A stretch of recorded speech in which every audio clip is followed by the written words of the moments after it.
The doctor is in. The doctor is in. It's Wednesday. It's Christmas week. We are like, how many days till Christmas? Wednesday, Thursday, Friday, Saturday, Sunday. 5 days till Christmas. And we have an amazing, lovely, beautiful guest today that I recently met in London. And Dr. Mo may come on. She's a kind of still seeing patients, but I wanted to introduce you to our beautiful Victoria Ekanoye. Hi. Here with us today, and Haley's with us today. Haley Brown. Hi, everyone. Programs and partnerships, and so we're going to hang out today. I'm so excited. Thank you for joining us, and just some great, exciting news. And she's a Blesstie. I am. This club you don't want to be in, but she joined our club, and we're so happy to have her. So Victoria, tell us about yourself. Oh, thank you for having me. I really appreciate it. Especially as you say, it's Christmas week and we're all just scrambling to get the presents bought because my good, I've barely started. We spoke about it on numerous occasions. We have so much to buy, so much to buy. Anyway, few days. Yeah. But we have to fly into Manchester. So we live in Nice. Near Nice in the south of France, but we're from Manchester. So we're going to be traveling over there with our little boy, Theo, who's going to be 2 in January. And going and having magical for him. This is a great Christmas for him, right? It really is. We can't wait. But yes, so I am a Blesstie. I am yesterday a year out of surgery. Wow. Yes. Blessings. Yes. I thankfully have not had to have chemotherapy or radiotherapy. It was a double mastectomy with reconstruction. They removed 7 lymph nodes from my left armpit as well, and it's been a hell of a ride, a real roller coaster. And I think the main thing, which obviously when I explain everything, the main thing that is kept coming back for me is just to go with my gut. At every point, to go with my gut, because actually that's what saved me and that's what's caused for me to have this resolve of I'm going to be here for my little boy regardless, and yes, I know that it's easier said than done. It can be very not just lonely but quite overwhelming, the prospect of just not being around anymore. That in itself is a lot. So but I will rewind so that everything makes sense. Okay. My son was 6 months old and I found a lump in my left breast whilst I was breastfeeding him. My mum had breast cancer when she was 41. Wow. So, yeah, and I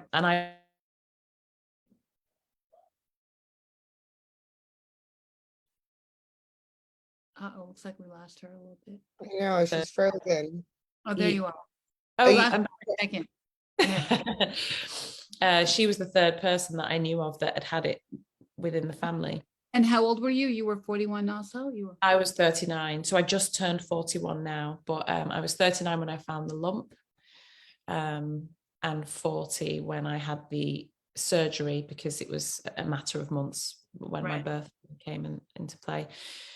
So I guess because there'd been so much breast cancer in the family, but also because I'm a patron for Prevent Breast Cancer, which is a Manchester-based charity, I guess you just absorb so much information and you learn so much, and you have to become really aware of when people are telling you their stories and you're doing the conferences and you're talking about it. It really is about, walking the walk, because all of a sudden it wasn't, and I was campaigning for this before I was diagnosed. So all of a sudden, wow. You got really real. Yeah. And I was like, oh, because I don't know, I guess I'm the oldest grandchild. And that really hit me, that does this mean our generation now is gonna fall to this as well? Because there were 3 in the one before and 2 the one before that. So I just had it in my head that no matter what, I had to get a real answer about this, because actually when I found that lump, I went to have a private scan. They told me I was fine. I didn't feel comfortable with it because that didn't feel fine. And it was quite alarming as well, because I was breastfeeding, and, you know, there are a million changes that you go through, whether it's psychological, chemically, you know, hormonal, everything. So naturally, when you just had a baby, whether you're breastfeeding or not, you just assume those changes are down to all of the things that are going on. Yeah. Into your body. Right. You don't really think it can be anything else. And if it is, you'd be like, well, that'd be really horrible, rotten luck if that was the case. So I went for that first scan, but I think the stubbornness of the Ekanoye gene sent me back. I went back a week later and had a second scan. They told me I was fine. Wow. They actually said to me, continue to breastfeed your son until he's 1. And at this point, he was just coming up to 7 months. So continue to breastfeed him until he's 1. Stop for a month, and then come and see us so we can do a mammogram, just to be sure that we're right in thinking that you're fine. And it just felt like madness. What? Right? So are you telling me I'm okay, or am I not? Because if you're telling me I'm okay, why would I need to come back? Right. And if I need to come back, why are you waiting another 6 months? Why are you waiting another 6? Oh my gosh. Crazy. So I think it probably took me about 3 weeks, if I'm completely honest, because for me to go for the third opinion, because obviously, because I just had I hadn't worked towards the end of the pregnancy, and then from the point of him being born up until that point. And then I booked my first job after having him and flew to Guadeloupe, in the Caribbean, to film. And so whilst I was there, I was kind of, you know, trying to focus on the job, but just mulling everything over and thinking, this just isn't sitting right. And about a week into being there, I've just felt another something, and I was like, what is this? And a second lump developed. Oh my gosh. Now, the thing that alarmed me the most is how quickly this was happening. And the reason why it was so, just because give a bit of context, because I know that usually it's kind of, you got to feel around for it. You got to, you know, when my breasts filled with milk, the lumps would protrude to the outer edges of the skin. So Wow. it was like my boy and him feeding from me was going, look, mama, you know. Wow. It saved me 100%. And it makes me really emotional to talk about it and think about that specific moment, because it was such a precious thing for us, being able to breastfeed him, and having to stop was it was a lot. But ultimately, I had to get to the bottom of this. So I finished all of the filming. We went back to the UK then, and I went to see my GP. They've got an amazing system with the NHS, and it's called the One Stop Breast Clinic. And when you go to your GP, if you are symptomatic, they make an appointment for you. Within 2 weeks, you are seen, and at that appointment, you have everything. So I had an ultrasound, a mammogram, a biopsy in both lumps, and a needle test in my armpit. Everything, all on the same day. I was there for 4.5 hours, from 9 till 1:30. It was. I went on my own. I know, very not recommended at all. I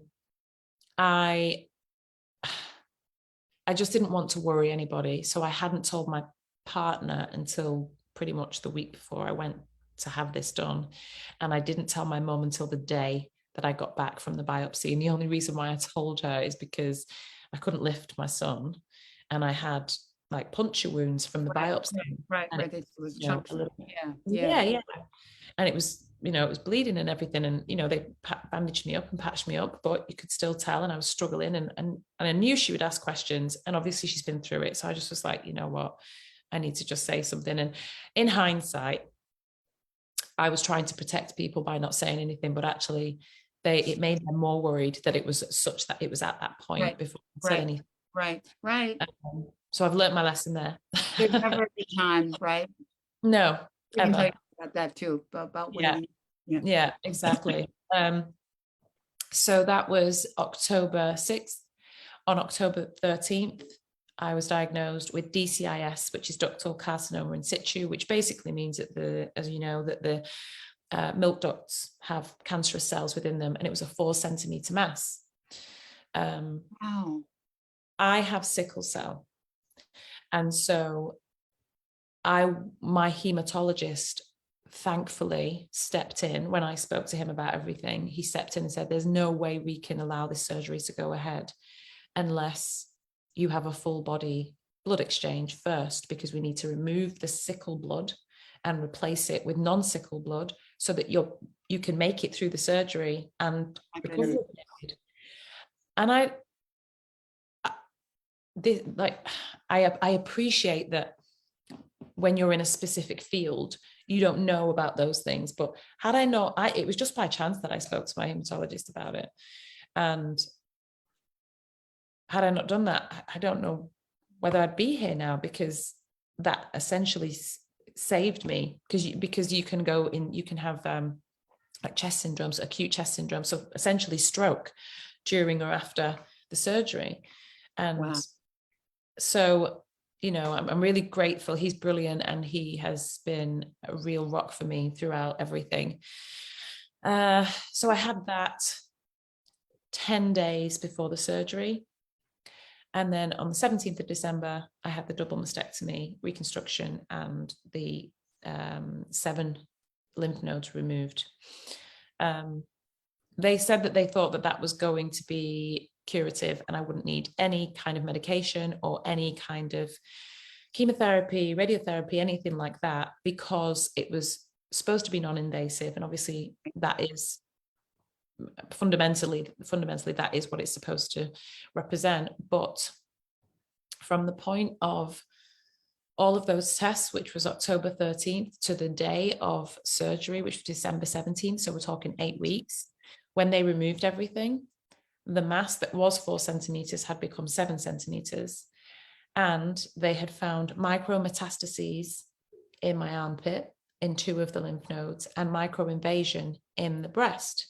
But they didn't understand how it got there, because it didn't make sense. There was no it's like, I don't know, it was a 7 centimeter mass. There was no leakage from any of these parts. They just found a small amount there.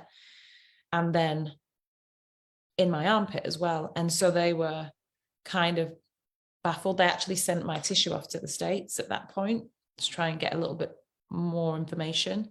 So we had to wait another 2 weeks. It was a long waiting game. And then they came back and said, look, it's inconclusive. So we feel like a 2-pronged attack is the way we go forward.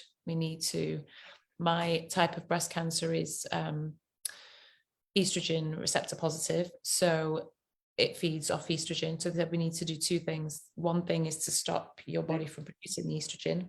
Right. One thing is to stop the cancer cells from feeding off it. Right. So thankfully, no more surgery. Like I said, no chemotherapy, no radiotherapy. But I take 1 tablet a day of tamoxifen. I don't know if these have different names. Yeah, over that's there. what it is called here, tamoxifen. Yeah. I take 1 tablet a day of tamoxifen, and that's for the next 5 years. And Right. I take an injection of gaserelin, which is Zoladex. Yep, that's Every month, again for the next 5 years. And that will turn my ovaries off so that my body doesn't produce the estrogen. So, I mean, the menopause isn't great, as many women know, and it's an induced menopause. So if by the time I'm finished, after the 5 years of taking the medication, my body wasn't going to naturally do it, then I will end up going through it again anyway. Right. But it's a small price to pay to be here. Right. And it's better than the alternative. Wow. Right, so go back for a minute, on a Sure. couple, right? Really? I know. That's good. So you have sickle cell, full-blown sickle cell. I do. So there's 2 obviously the sickle cell trait, which everybody knows about, and then the sickle cell anemia. So you can have HBSS, which is like the really debilitating for most people, and you can have HBSC, which is still the full-blown condition, but a milder version and just more manageable on a day-to-day basis, which is what I have. My father had the full, my mum was a carrier, and so I had a combination of the two. It's what my Wow. father passed away from, actually. So I actually, I feel lucky because it could have been a lot worse. And, you know, I know I'm a patron as well of Sickle Cell Care Manchester, and I speak to a lot of people. We do a lot of fundraising, awareness raising, and, you know, people are having multiple blood transfusions. They're constantly on antibiotics, on penicillin, which has its own side effects. They can have amputations. It leads to multiple organ failure and eventually can be fatal at that, you know, at that end of the spectrum. So as much as it's, you know, pain in the backside to have it, and it has caused problems along the way, I feel really lucky that I don't have it at that level. Right. So, Right. And so did you get genetic testing? yes. So we don't have the BRCA gene Right. in our family, which is what everybody was tested for when my mum had it and her sister had it. So my mum was 41, her sister was 39. And then it was also their maternal aunt and cousin. So it was like, and everybody was between the ages of 39 and 44. Wow. All I've four just women. I've But just no heard BRCA. so many stories now in which, like, my family, my mother, I people Yeah. will know watching Ricky's my mom. Mhm. But my mom and grandmother had breast cancer, and yet my mom did not have the gene. It just makes you think that there's some other Something black else. gene that we don't Well, know, you know. I was convinced that there's got to be something. It doesn't make sense. There's got to be something, because we Yeah. also live very different, very, very different lifestyles. So I was like, it can't be a lifestyle thing, which I know can make a difference. Right. I was fully plant-based beforehand. I was, you know, I barely drank. I was working out. I really tried to look after my body, and had to, because of the sickle cell. I had to. And not that those, you know, if you don't do those things, then you end up with cancer, but you hope that you look after yourself and, you know, you'll escape it. And I just, I don't know, again, the stubborn Ekanoye in me was like, there's got to be something. So I went and spoke to the geneticist, who is a part of the hospital where I had the surgery, the Nightingale Centre in Wythenshawe in the UK. And they have tested, and it turns out I have a mutation of ATM. Okay. That's something that now that we know, we'll speak about more. I need to learn about it. I need to read up on it because it's new to me. I'd never heard of that. I'd only ever heard of the BRCA gene and PAL-B2. I'd never heard of ATM, but I have a mutation of that which higher the percentage. So now all of the rest of the family need to get tested to see if it's, because that it's a combination of things. So it can be environmental factors, lifestyle factors, you know, other things going on in your body. But the mutation of ATM raises the chances of breast cancer.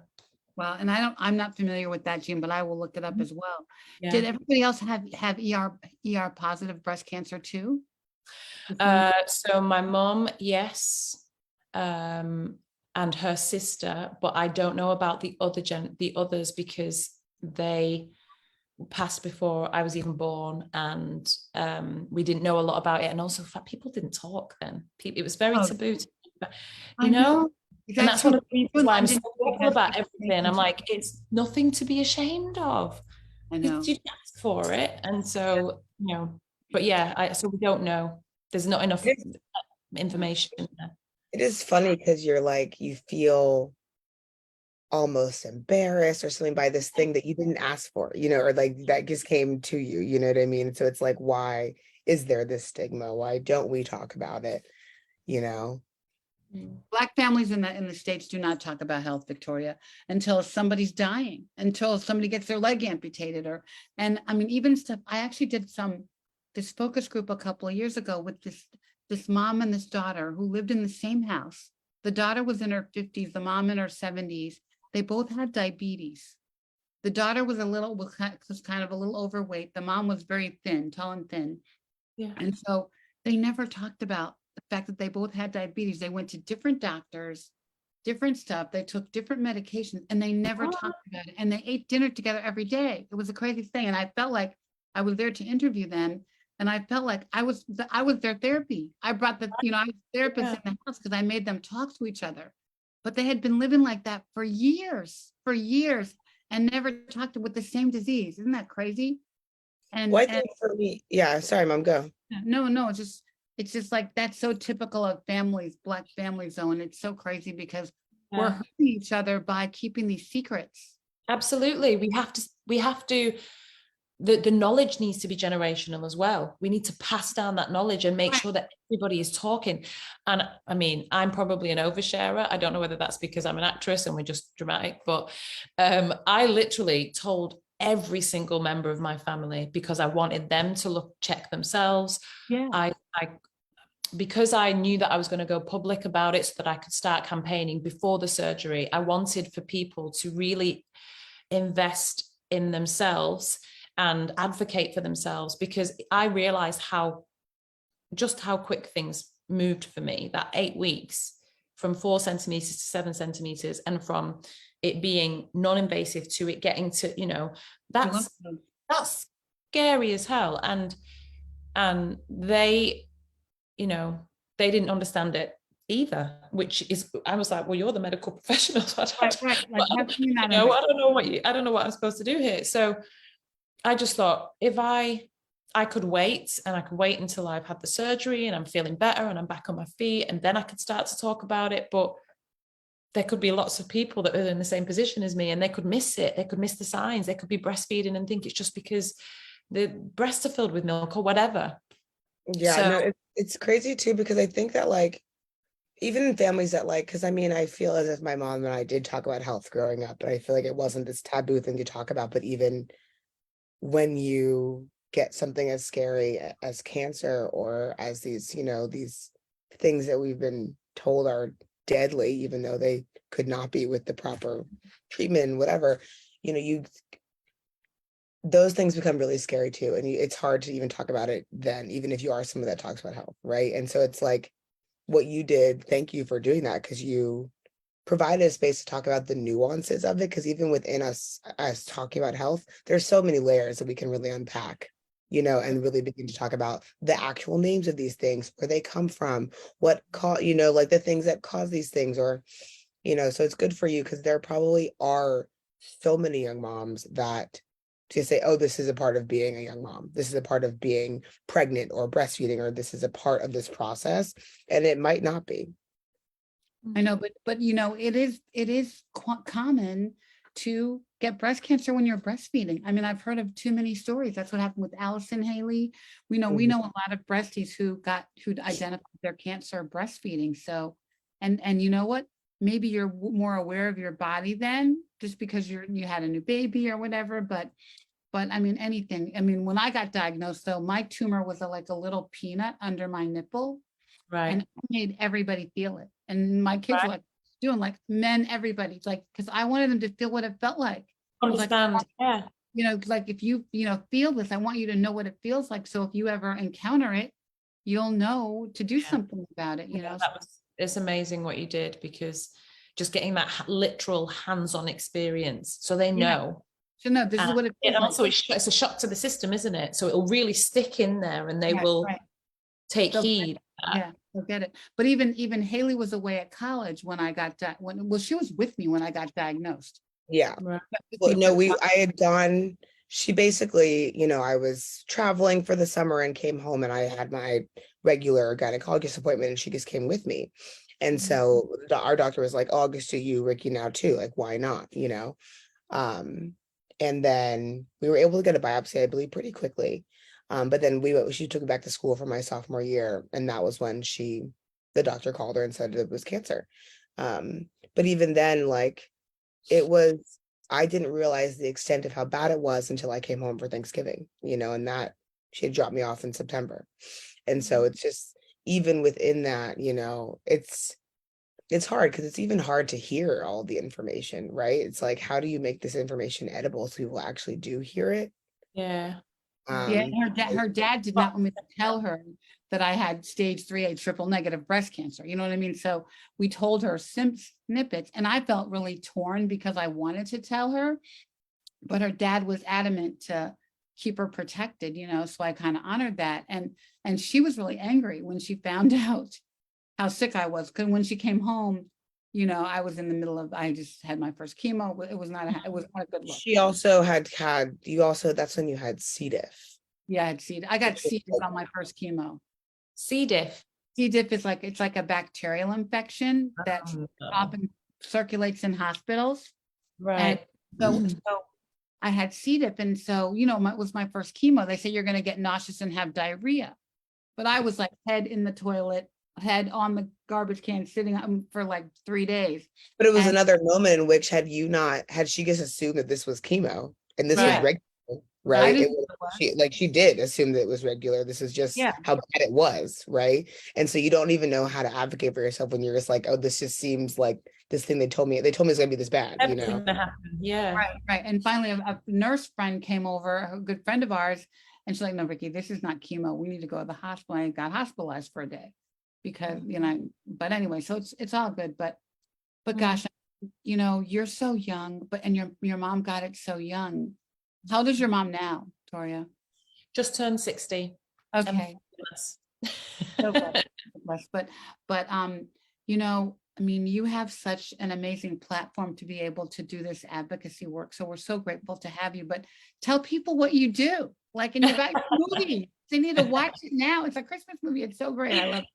It is. So I'm an actress, I'm a singer. At the moment, Beautiful. I have, thank you. I have a song and a movie out, incidentally. That was not my intention for them to, but they both came out on the same day, but it, you know, that's how it moved. So the movie is Christmas in Paradise. It's a holiday film, it's festive, it's fun, it's heartwarming, it's sad in parts, but it was quite cathartic, actually. It's about cancer. Yeah. And it was like kind of in the same way that, you know, breastfeeding Theo, having Theo, my son, I feel saved me.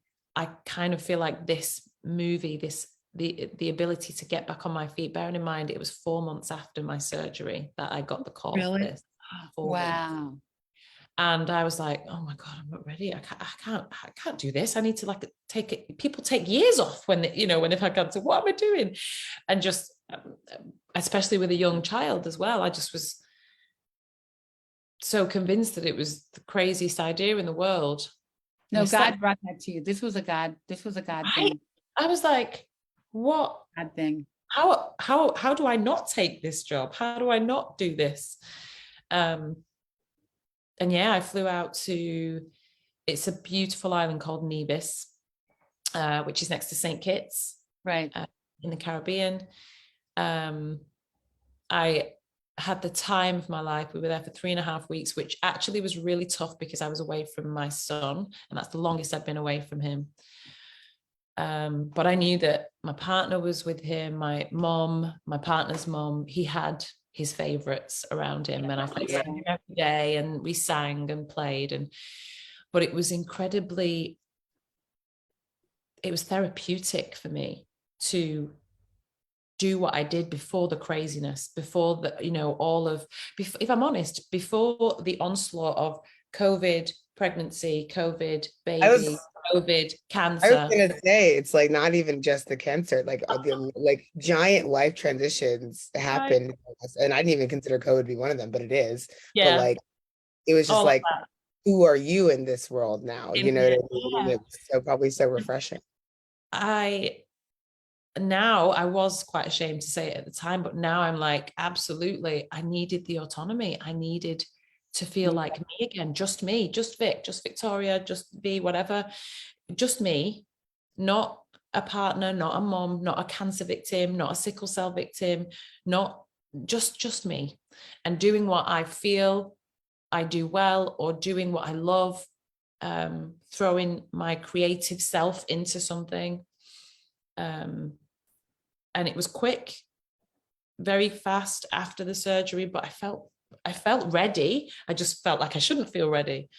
Yeah. And it was amazing. And it's a wonderful cast. It's Elizabeth Hurley, Billy Ray Cyrus, and Kelsey Grammer, who lead the cast. And then there's myself, Natalie Cox, and Naomi Frederick. And it was just a dream to film. And it's out now, so you've got to go see it, everybody. Yeah, no, you know, Where should we go see it? it's on demand. I watched it on demand. I'm not sure if it was It's Amazon Prime, Apple TV, Google Play, Sky, bunch of places. It actually came in selected theaters around the US before that. okay. And then went out on demand, so people can watch it hopefully on Christmas Day if they feel to. Yeah, it's a good Christmas wrapping movie, you know. Yeah. When you're Yeah. wrapping presents. That's what I'm doing tonight. So Yeah, please movie. do. I hope you enjoy it. It's fun, and it was, like I said, it was very poignant, I think is the right word, and I'm incredibly grateful. Elizabeth and I worked on my very first TV job, called The Royals, for 4 years, and so she was my introduction to the director to do this movie, and she really took me under her wing, her and her son Damien, whilst I was out there. So on top of being able to work again, I also felt really protected. Yeah, 'cause you're with people that you knew and family, and Yeah. that's And my partner got to fly out to be with me for the last week of filming as I well. was going to say, did anyone come there? Because the He picture. did, yeah. He came out the last week, which was really important for us because we've been through so much and hadn't had any time. Yeah. And so it was really, really needed. And it was a great week. It was a great 3.5 weeks. And yeah, I'm very grateful. So cool. And it's very heartwarming. It's very loving. Mhm. I love the ending too. I love it. Okay. I shouldn't talk more about it. Yeah, don't spoil I it. won't say anymore. It's really, She's not good at this. I know, I'm not good at Oh, God, she's about to say something. My mom's the same. Stop. Shut up. I need to shut up. Let's change the subject.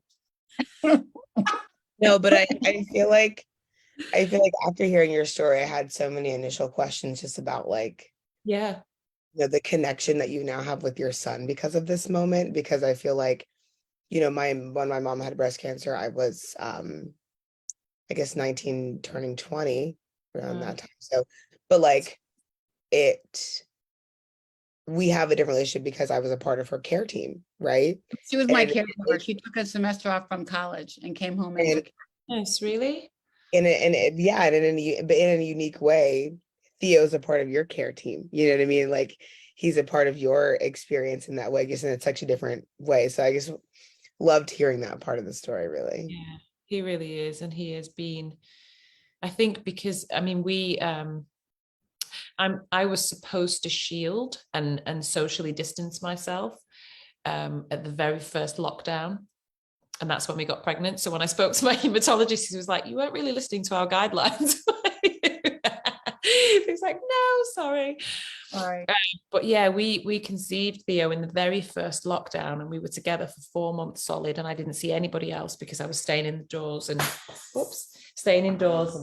trying to stay as safe as possible. Yeah. And so when we found out that we were having him, and then after, the 12-week period where you kind of want to be as safe as possible and not tell anybody, when we were actually able to A, fly back to England, and B, tell our friends and family, for everybody, it was just like the light at the end of the tunnel, because we didn't know how long COVID was going to keep us indoors. We didn't know how long these lockdowns were going to last, but we had him to focus on, think about. And so he's just been, and even now he continues to be our guiding light, and he's just the best. He's so funny and so clever. It's so fun. About how smart he is. I love it. Don't you love it? Being a grandma, it's my best thing ever. I'm at my grandkids' house right now, but it's the best love ever. You can't even describe it. A lot of people have said that to me. It's a different kind of love to your own children. It is different. And I love my children. I love you, Haley. And it's It's okay. Grandma and I are also very close. So Yeah. Yeah. it's a grandma thing. No, we took all three girls to Radio City this weekend. So that was just so they've been kicking as they've been playing Rockettes ever since. Yeah, amazing. Fun. So all right, so tell me about the music. The music. So gosh, I've been singing since before I was acting, really. I've been singing since I was about 4, but professionally I started in The Lion King in the West End. Wow. Yeah, in 2007. So that was my introduction to the industry, was that was my first job. How old were you? Early 20s. And my goodness, it was 8 shows a week. My voice was like, huh? Like, again? It wasn't prepared at all for it. And I wasn't prepared for it. So really, if I'm honest, I think that was my training really in the industry. The most incredible show. Have you seen it? Oh yeah. Yeah. So many. That was one of her favorites as a child. And that's Yeah. the girls again, Haley too, is going to. yeah, no, we're big musical people, so we definitely make sure to see all of the ones we can. Go to. That one specifically is, I remember last time I went, I was like, I took friends and they hadn't seen it yet. So I was like, guys, you have to be on time. You have to be ready for them to come down the aisle. I know. Like, Haley's I believe you. Yeah. Haley's a dancer, so I've been a dance mom. You know, I spent my whole life walking around sewing toe shoes. Oh, wow. Yeah, which eventually turned into professional hip hop, but like, nice, really. I've never been afraid of the stage. I love that. I'd love to see you. You have to send me some videos or go the right direction. Definitely sent you some old videos. I know my mother and I are both engaged. So it was fun, but I'm in the middle of planning the wedding and like wanting all of my like old past performance life to be a part of it. And so figuring out how to incorporate all of that has been really, really fun. Congratulations, both of you. That's amazing. That's funny. I know, it's crazy. How far apart are your weddings, or do you not know your date yet? I'm September. She is up in the air. We'll see. I don't have a date yet. I think it'll be sooner rather than later. I think it's I like the thought of it. I mean, I've actually got 2 people in my life at the moment that are engaged. I like the thought of a long engagement. It's nice to be someone's fiance. That's quite, it's sweet, it's romantic. There's no rush to, Yeah. And I'm really old, I'm old. So I want to figure out how to do it peacefully, so everybody can, so really, I just want to have a family thing where but I want everybody in the family to participate. So we'll figure it out. Our family is big. A family thing still means love big. that though. I love that. Yeah. And the food. Imagine all the food. For me, that's what it's about. The food. It's about the food and the shoes. Yeah. Okay? I care. The food and the shoes. But anyway, wow. So how can people get to know you and find you on social? And so sorry, I completely digressed before, didn't I? So Lion King was the beginning, 2007. Yeah. And then I did the Blues Brothers tour, which was in America. Actually, it was my first trip to America. It was 22 states in 6 months, in less than 6 months. Crazy. Wow. Crazy. We started in Florida, worked our way up to New York, and then across to California. Wow. Amazing. My favorite place was Memphis, Beale Street, up at the Orpheum Theatre. There's nothing like it. We were there a couple of months ago, and I stay outside all night. What do you go from like place to energy, and the energy and the talent is amazing, right? Yeah, amazing. I remember being incredibly humble. Sorry, go on. Oh no, I was just gonna say, my COVID project has been the bass guitar, so I've been waiting for my moment in Memphis where I can just go. whilst you do a dance routine. Yeah, like I'm if you see me there next time, I'm here for it. I remember being incredibly humbled because we just played at the Orpheum, completely sold out. It was amazing because the Blues Brothers, it's very cool. Everybody turned up in, Yeah, I'm sure in Memphis it was like a hot brothers. big thing to do. Yeah. And afterwards, we were invited over to BB King's. We went there and had like some food and a few drinks and everything. And there was a band on stage doing their thing, very unassuming, just just jamming, doing their thing. And I was looking at them and going, "Oh my God!" Don't get me wrong, we put on a big show, but they're so Right. much better than we are. Like it was in the, no, and I meant that in the most amount of love for our show, but it was just authentic. It was in their blood, in their Raw, bones, raw talent, raw talent. and just it was tangible. You could feel the essence of what they were and what they were about and what they were singing and how much they meant what they were singing. And it just really humbled me and was my favorite moment, I think, of the entire tour. But yeah, we did that, I think, God, Europe and there in South America, 13 months in total. And then I kind of stepped away from musical theatre, moved into TV in 2014. And then I've been doing that continuously since then until pretty much lockdown just threw me back into finding some sort of creative outlet, and music will always be my best friend. So I kind of got back into that and started writing a little bit back and forth with sending remote vocals to a producer in the UK whilst I was here in France. And probably about 3 months ago, one of the tracks that we were working on and that I'd written, the first one that I'd written, was picked up by this really amazing, it's a house dance type vibe. Picked up this really amazing DJ who has his own label, Hot Creations, and they signed it to the label, released it. It was it just kind of went, I wasn't expecting it at all in the slightest. And so now I am signed as a songwriter. I'm going to start working on more projects. I'm working with Black Box of Panama, which is the DJ producer, and it's just so much fun to be able to kind of dip back into that and have that cool. As my in between. But to answer your question before, just Victoria Ekanoye is my full name, and you can find me on Twitter, Facebook, Instagram, any of those. There's music on there. There's the trailer for the movie, a bunch of family stuff, and then obviously advocating with both charities, with Sickle Cell Care Manchester and Prevent Breast Cancer, to just raise the awareness, the body awareness, as well as the awareness of the conditions. Obviously raise funds, but more than anything, and goes for anything in life, just advocating for yourself, that you're the only one that really can, really, truly, you know your body better than anybody. And so that's been a big part for me. Wow. Have you found it like, because I feel like, I mean, with sickle cell alone, COVID must have been a very different experience. And then the breast cancer, do you feel like you're out of that phase and you can start a new one, or do you still feel like that, like the lingering and like having to make really cautious choices still, or do you feel as if you're kind of on the other side of things?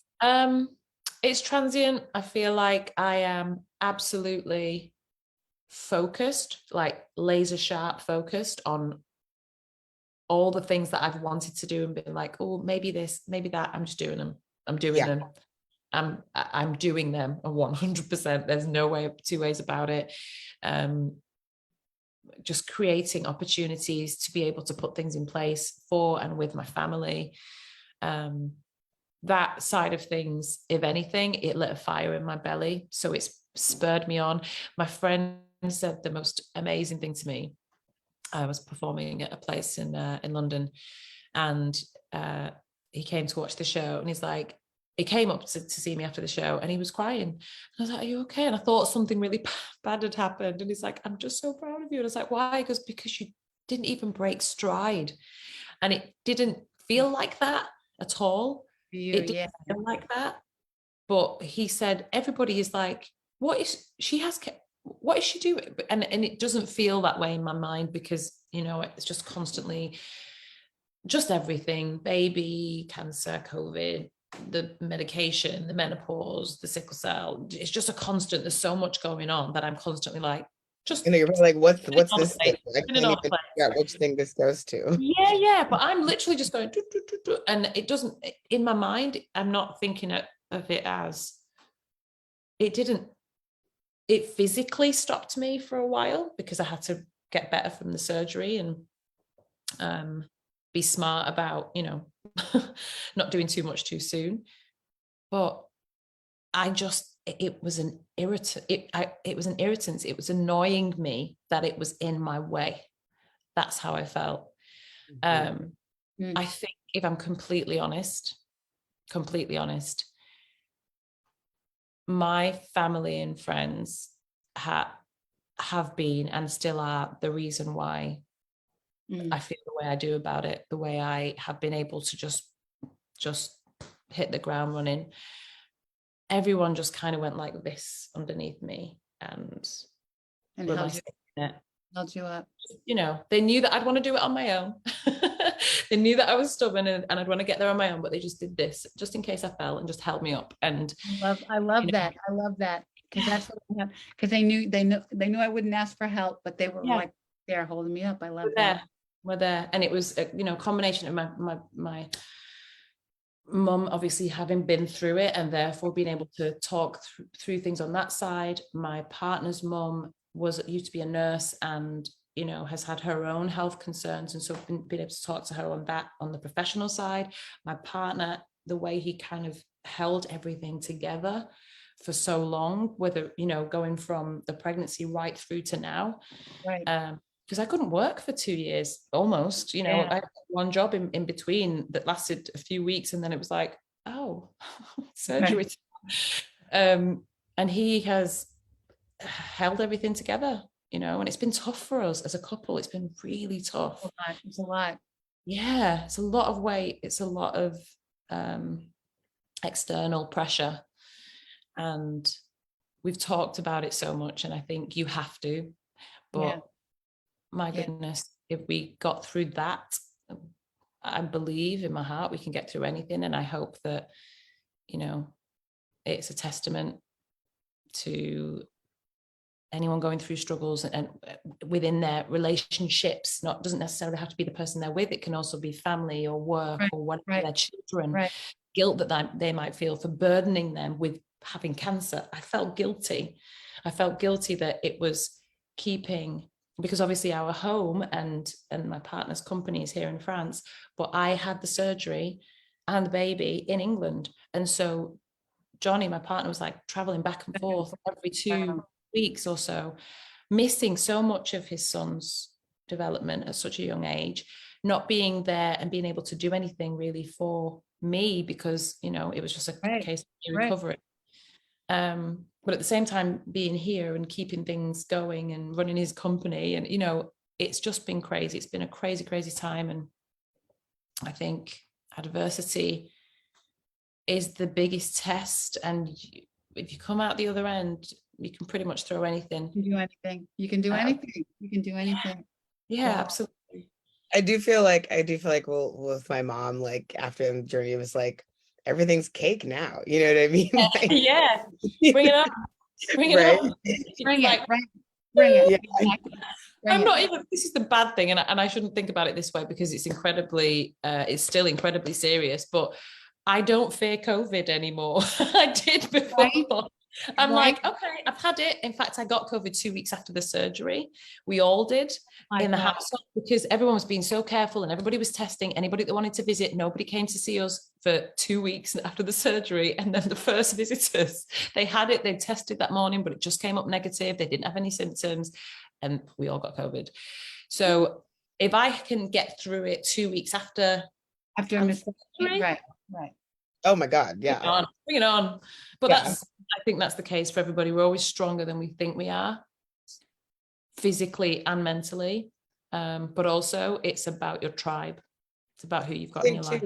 My mom's point is always like, I just have more work to do, similar to you thinking like I was in public. She was like, I just have more work to do. Like this is where this journey ends. Yeah. And so and like you have not only your platform, like your platform is your platform, but like you have a reason behind why you use your platform. You know what I mean? You have the why. Yeah. And it's, Purpose. You have your purpose now. Wow. yeah, Wow. you know, I feel like that's exciting for you to like, you have work to do in terms of like letting everybody. I do. I do. And we're going to work Yeah, together. and I you hope already are. Yeah. What's the song called so people can look for it? Nobody But You. You. Yeah. All right. So, but the thing is, because I wasn't sure what I was going to do with this music, I was kind of doing it, like I said, on a therapeutic level.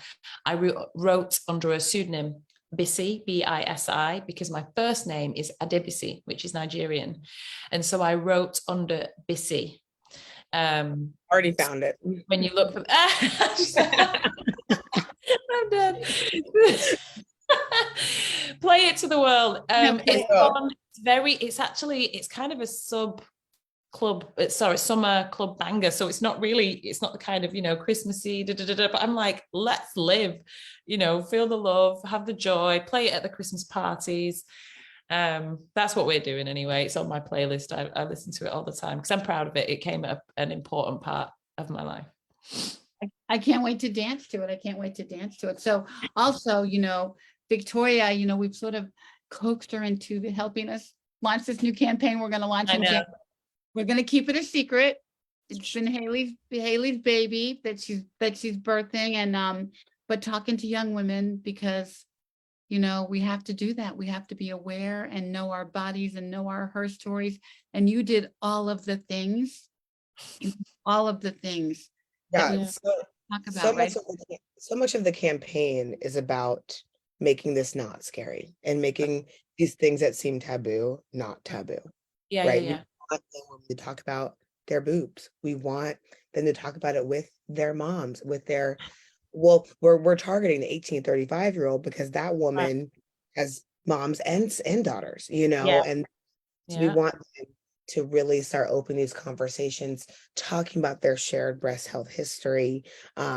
Because like your situation, again, it's so important for you to know that, because if someone gets said, oh, you don't have a gene, you're fine. It's like, no, but you needed to get checked as often as somebody with a gene, And so, and we also just want, checking your girls be this really fun thing that you do, or your partner does for you. However it gets done, it gets done, Get it done.